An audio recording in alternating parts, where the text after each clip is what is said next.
Hello friends, welcome back to my channel. ఎలా ఉన్నారు అందరూ? మేము కూడా చాలా బాగున్నాం. అండ్ మీరందరూ ఎలా ఉన్నారు అనేది కింద కామెంట్స్ తప్పకుండా షేర్ చేసుకోండి. సో ఫైనల్లీ ముంబైని వదిలి వెళ్ళే రోజైతే వచ్చేసింది. ఇంకా మనం వెళ్ళిపోవాలన్నమాట బరంపూర్కి. ఇంకా మార్నింగ్ మేము బ్రేక్ఫాస్ట్ తెప్పించుకున్నాము. హాస్ని పాప ఏమంటే మిసల్ పావ్ కావాలని అడిగింది. ఇంకా నేను మా హస్బెండ్ ఏమంటే మెదు వడ అండ్ మసాలా వడ తీసుకున్నాము. బిట్టు కూడా సేమ్ అనమాట, మెదు వడ తిన్నాడు. అది కూడా పార్సల్ తెచ్చేసుకుని తినేసాం అనమాట. ఇంకా రెడీ అయిపోయాం. మోస్ట్లీ ఫ్లైట్ వచ్చేసి ఆఫ్టర్ లంచ్ అనమాట. ఇంకా రెడీ అయిపోయి ఎయిర్పోర్ట్కి వెళ్ళామంటే అక్కడ లంచ్ చేసి స్టార్ట్ అయిపోవచ్చు అనుకున్నాము.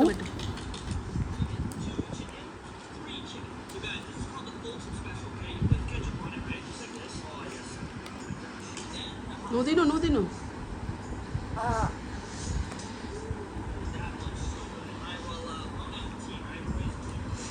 సో బరంపూర్కి తీసుకెళ్లాల్సిన లగేజ్ ఏమంటే మేము ముందుగానే వెయిట్స్ అన్ని చూసేసుకొని పెట్టేసుకున్నాము. దాన్ని బట్టి సర్దుకున్నాను నేనైతే.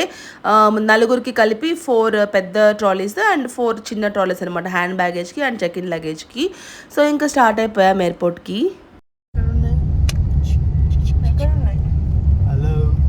Bye bye Mumbai. ఆర్డమెంట్ అవుట్.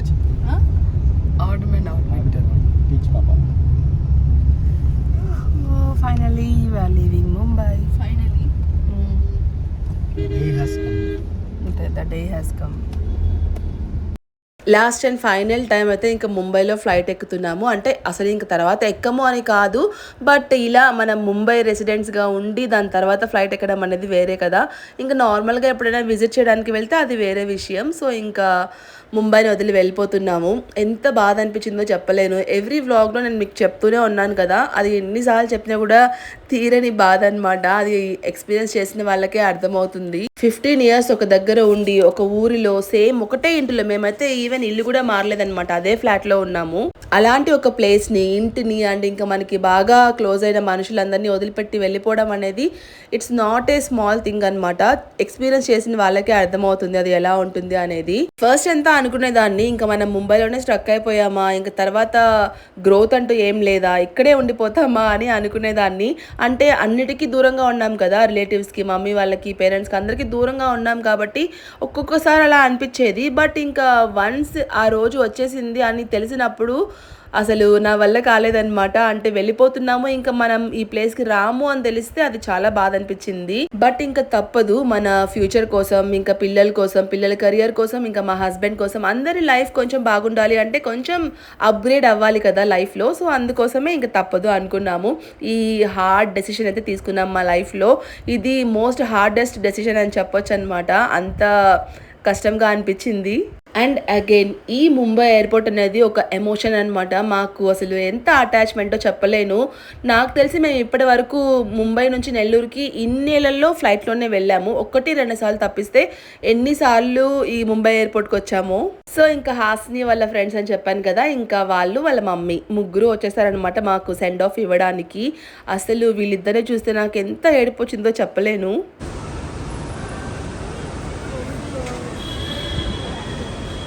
జరుగు బాబా.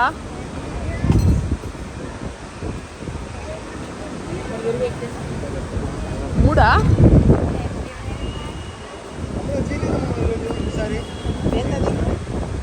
డిజియత. It's okay, no problem.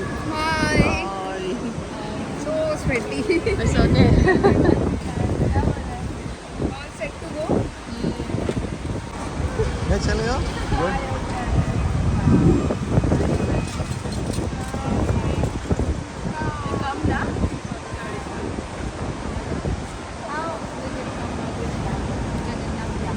అమ్మ ఇటు తిరుగు.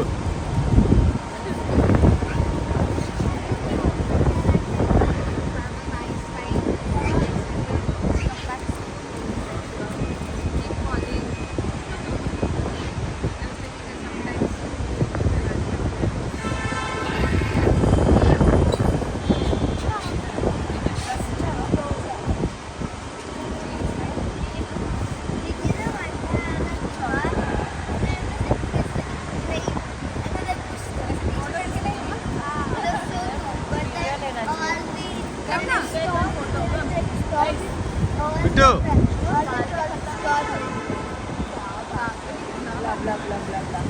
Come down. ఫోటో తీయాలా? Finalize biology or maths? Biology only. I am confused. She is clear. She is clear. ఓయ్ వాయిస్ బాయ్ చెప్పుకోండి ఇద్దరు. అలాగద్రా హగ్ చేసుకో. హక్ చేసుకొని బాయ్ చెప్పాలి వే.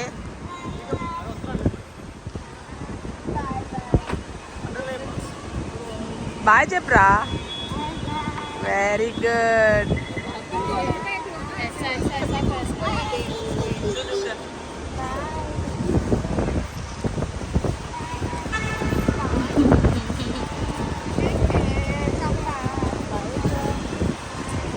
Bye.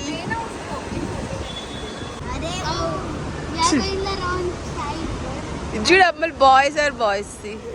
Seriously, no? Bitu this side, Bitu this side. No We'll go back. Bitu not that side, Bitu. Bittu ఇటు సైడ్. ఎక్కడికి కిందకి వెళ్ళిపోయాడు వాడు కిందకి. They're playing. You land by 6, so it's Yeah. 6. And it was so hard to say goodbye to our beloved ones. అసలు వీళ్ళిద్దరిని చూస్తే నాకు ఎంత ముచ్చటేసిందో.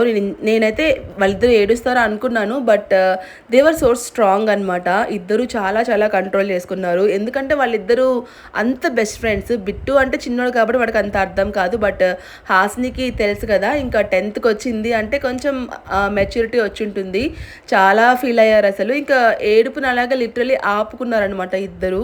ఆ తర్వాత లాంచ్కి వచ్చాము ముంబైలో. యాక్చువల్గా మాకు ఎప్పుడు 4 కార్డ్స్ పనిచేసేవన్నమాట, బట్ ఈసారి ఎందుకో తెలియదు 2 కార్డ్సే వర్క్ అయ్యాయి, ఇంకొక 2 కార్డ్స్ అలౌ చేయలేదన్నమాట, క్రెడిట్ కార్డ్స్. సో ఇంకా అందుకే మా హస్బెండ్ ఏమంటే మీరు వెళ్ళండి అని చెప్పి మమ్మల్ని పంపించాడు. ఇంకా బిట్టు చిన్నోడు కాబట్టి మా ఇద్దరితో పాటు పంపించేశారు. ఇంకా మా హస్బెండ్ ఏమంటే వచ్చినా కూడా ఏమీ తినరు, లిటరల్లీ తను ఫ్రూట్స్ తింటారనమాట. అందుకే ఇంకెలాగో ఫ్లైట్లో ఫ్రూట్ ప్లేటర్ పెట్టున్నాం కదా, మీరు వెళ్ళి తినేసి రండి అని చెప్పి పంపించారు. Guys, look at what I got. You see this? The camera woman and my mom is a hater of this, but I'm a lover. I want to try the actual thing like Takis. 700 పెట్టి పిచ్చిలో chips కొన్నారు. 800 literally. I'm for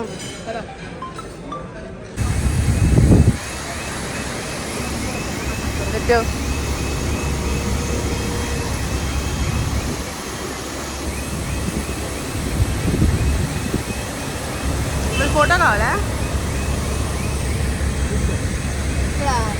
bit వెళ్ళి అక్కయ్య పక్కకి వెళ్ళి చూడరా.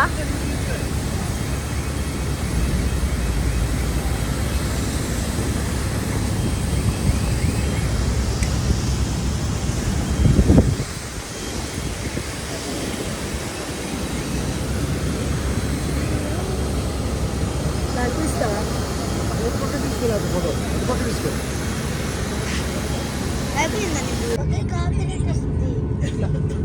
చాలే ఇంకా ఎందుకు వచ్చిందమ్మా 0.5 పెడతా.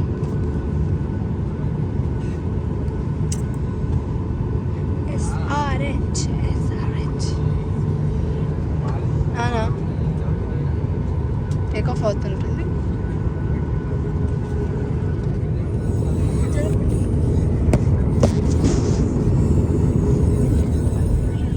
సో ఫైనల్లీ ఫ్లైట్ అయితే టేక్ ఆఫ్ అయిపోయింది. ఐపీఎల్ సీజన్ కదా, సో ఇంకా ఎస్ఆర్హెచ్ మ్యాచ్ వస్తూ ఉన్నది అనమాట.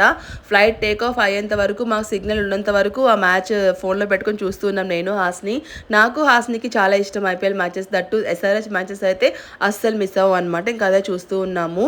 అండ్ నాకైతే ఇలా పెళ్ళి కాకముందు అసలు క్రికెట్ అంటే ఎంత పిచ్చో చెప్పలేను. ఈచ్ అండ్ ఎవ్రీ మ్యాచ్ చూసేదాన్ని అనమాట, అంత ఇష్టము. బట్ ఇంకా పిల్లలు పుట్టేసిన తర్వాత వాళ్ళతో బిజీ అయిపోయి ఈ మధ్యన కొంచెం గ్యాప్ వచ్చింది. బట్ మళ్ళీ ఒక 2-3 ఇయర్స్ నుంచి హాస్ని వల్ల నాకు క్రికెట్ మీద మళ్ళీ ఇంట్రెస్ట్ వచ్చిందనమాట. ఎవ్రీ మ్యాచ్ అయితే చూస్తున్నాం ఇప్పుడు ఐపీఎల్లో. మీ ఫేవరెట్ ఐపీఎల్ టీమ్ ఏది అండ్ ఫేవరెట్ క్రికెటర్ ఎవరు అనేది కామెంట్ చేసేయండి. అసలు మా ఫేసెస్లో అయితే కొంచెం కూడా హ్యాపీనెస్ లేదనమాట, మీకు అర్థమైపోవాలి మమ్మల్ని చూస్తే. ఇంకా ఏడవలేక నవ్వుతున్నట్లుగా అనిపించింది అనమాట, అంత బాధగా అనిపించింది. ఇంకా మళ్ళీ మనం ముంబైకి రాము అన్న థాటే అసలు it was so sad and it was so hard to take. As usual మేము నలుగురు ఉన్నప్పుడు నేను, హాస్ని బాబా, బిట్టు బాబు ముగ్గురు ఒక దగ్గర కూర్చుంటాము. అండ్ ఇంకా మా హస్బెండ్ వచ్చేసి మా పక్కన ఐల్ సీట్లో కూర్చుంటారు.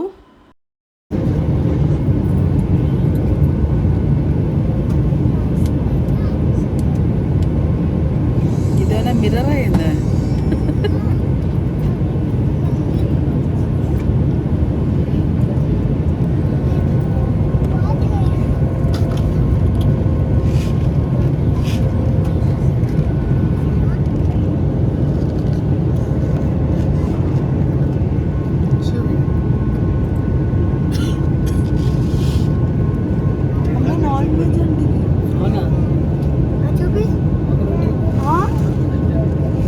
అవునా? మిక్స్ చేస్తారు.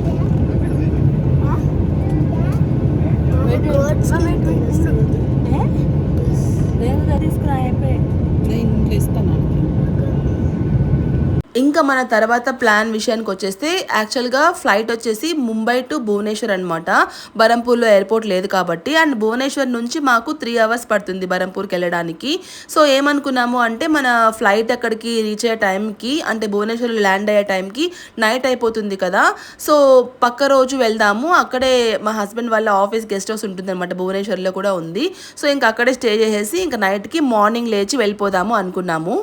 మమ్మీ వాళ్ళు ఏమంటే ఆల్రెడీ వైజాగ్కి వచ్చేస్తున్నారనమాట, ఇంకా సామాన్లు రాలేదు. అందుకనే ఇంకా మా మమ్మీ వాళ్ళు బరంపూర్కి రాలేదు. సో వాళ్ళని పక్క రోజు మార్నింగ్ బయలుదేరదాము, సో దట్ ఇద్దరం ఒకటేసారి బరంపూర్కి రీచ్ అవుతాం కదా అనుకున్నాము. బట్ ఇంకా ఆ ప్లాన్ ఇంకా క్యాన్సిల్ అయిపోయింది, ఎందుకంటే సామాన్లు రావడానికి డిలే అయిందనమాట 1 day. సో అందుకే మమ్మీ వాళ్ళు ఇక్కడికి వచ్చినా కూడా ఉండడానికి పడుకోవడానికి చాలా కష్టమైపోతుంది కదా. ఎలాగో వైజాగ్లో రూమ్ తీసుకొని ఉన్నారు, సో ఇంకా అక్కడే ఉండమని చెప్పేసామన్నమాట. ఇంకా మేమేమంటే భువనేశ్వర్కి వచ్చి మళ్ళీ అక్కడ పడుకొని పక్క రోజు లేచి హడావిడిగా బయలుదేరడం కంటే ఎలాగో ఈ జర్నీ అలవాటు అయిపోయింది కదా, సో ఇదే జర్నీ కంటిన్యూ చేసేద్దాము, ఇంకా ఒకటేసారి బరంపూర్కి వెళ్ళిపోదాము భువనేశ్వర్లో ఆగకుండా అని అప్పటికప్పుడు అనుకొని మళ్ళీ క్యాబ్ బుక్ చేసుకున్నాము. ముందుగా అనుకున్న ప్లాన్ ప్రకారం అయితే పక్క రోజు మనం చెప్పిన డ్రైవర్ వచ్చి మనల్ని పిక్ చేసుకునేవాడు అనమాట. బట్ అప్పటికప్పుడు ఇలా అనుకున్నాం కదా, అంటే మళ్ళీ పక్క రోజు అంతా హడావిడి అయిపోతుంది. ఇప్పుడైతే డైరెక్ట్గా ఈ జర్నీ కలిసిపోతుంది కదా, ఇంకా డైరెక్ట్గా బరంపూర్కి వెళ్ళి కాసేపు అక్కడే రిలాక్స్ అవ్వచ్చు అండ్ పక్క రోజు హడావిడి లేకుండా పడుకోవచ్చు కదా మార్నింగ్ అంతా అనుకొని ఇలా డిసైడ్ అయ్యాను అనమాట. నేనే అప్పటికప్పుడు ఇలా అనుకున్నాను. ఇంకా మా హస్బెండ్ ఏమంటే కరెక్టే కదా, మళ్ళీ ఎందుకు ఇంత హడావిడి అయిపోతుంది, మళ్ళీ టైర్డ్ అయిపోతాము, పక్క రోజు రెస్ట్ తీసుకోవచ్చు కదా అని చెప్పేసి ఇంకా తను కూడా ఓకే అన్నారనమాట. సో ఇంకా అప్పటికప్పుడు ఈ ఊబర్ క్యాబ్ ఉంటుంది కదా అది బుక్ చేసుకున్నాము. భువనేశ్వర్లో గెస్ట్ హౌస్ స్టేని క్యాన్సిల్ చేసేసుకున్నాం అనమాట. ఇంకా ఇలా ట్రాన్స్ఫర్ అవ్వడం అనేది మాకు ఫస్ట్ టైం అనమాట, ఫస్ట్ ఎక్స్పీరియన్స్. ఇన్నేళ్ళు మా హస్బెండ్ అయితే ఓన్లీ ఒక కంపెనీలో ఉన్నారు, మారలేదు, ఎంటెన్లోనే ఉన్నారు. అదేమంటే ముంబై అండ్ ఢిల్లీలో మాత్రమే ఉంటుంది. సో మనకి ఇంకా ట్రాన్స్ఫర్ అనేది ఇప్పటి వరకు అవ్వలేదు, ఇదే ఫస్ట్ టైము. ఆ ట్రాన్స్ఫర్స్ అనేది ఎంత రిస్కీగా ఉంటాయి, ఎంత కష్టమో అనేది మాకు ఇప్పుడు అర్థమైందనమాట. అంటే తెలియని ఒక ఊరిలో వెళ్ళి మనం ఇల్లు వెతుక్కోవడం అనేది చాలా కష్టం. అంటే మనకు తెలిసిన ఊరు, అలవాటైన ఊరు, లేకపోతే మన బంధువులు ఎవరైనా ఉండి అక్కడ కొంచెం హెల్ప్ చేసి సజెస్ట్ చేస్తే అది వేరే విషయం. బట్ అస్సలు ఎవరు తెలియని ప్లేస్లో అండ్ మనకి ఎటువంటి ఐడియా లేని ప్లేస్లో ఇల్లే వెతుక్కోవడం అనేది చాలా కష్టం అనమాట. ఫైనల్లీ మనకైతే ఒక మంచి ఫ్లాటే దొరికింది, ఇంకా అక్కడ అడ్వాన్స్ కూడా ఇచ్చేసాము. అండ్ ఫైనల్లీ 3 hours తర్వాత బరంపూర్ గెస్ట్ హౌస్కి అయితే రీచ్ అయిపోయాము. మా హస్బెండ్ వాళ్ళ గెస్ట్ హౌస్కి బ్యాక్ టు పెవిలియన్ లాగా అంతకుముందు ఉన్నాం కదా, మళ్ళీ సేమ్ రూమ్కి వచ్చేసాము. ఇంకా డిన్నర్ చేసి పడుకునేసాం అనమాట. ఇంకా పక్క రోజు మమ్మీ వాళ్ళు వచ్చారు, ఆ వ్లాగ్ మీకు తర్వాత షేర్ చేస్తాను. సో ఈ వ్లాగ్ నచ్చితే కనుక తప్పకుండా లైక్ చేయండి, షేర్ చేయండి, అలాగే మన ఛానల్కి సబ్స్క్రైబ్ చేసుకోవడం మాత్రం అసలు మర్చిపోకండి. ఇంకొక మంచి వీడియోతో మళ్ళీ కలుస్తాను. Take care, bye bye.